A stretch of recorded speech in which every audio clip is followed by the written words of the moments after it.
Catherine's Kitchen. Today we will be making kurma.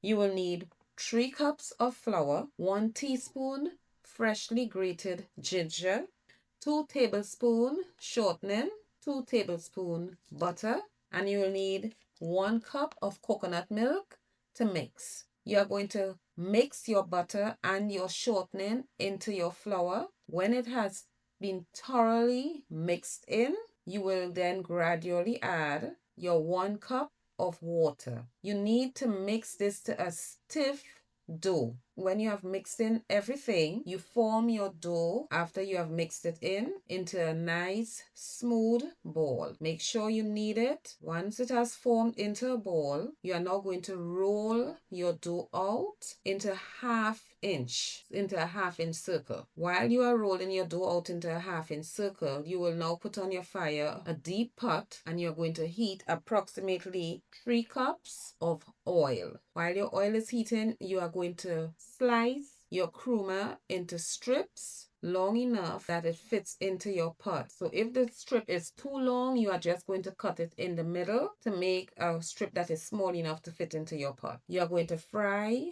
your kurma until it is a nice golden brown. Make sure you fry it on medium heat.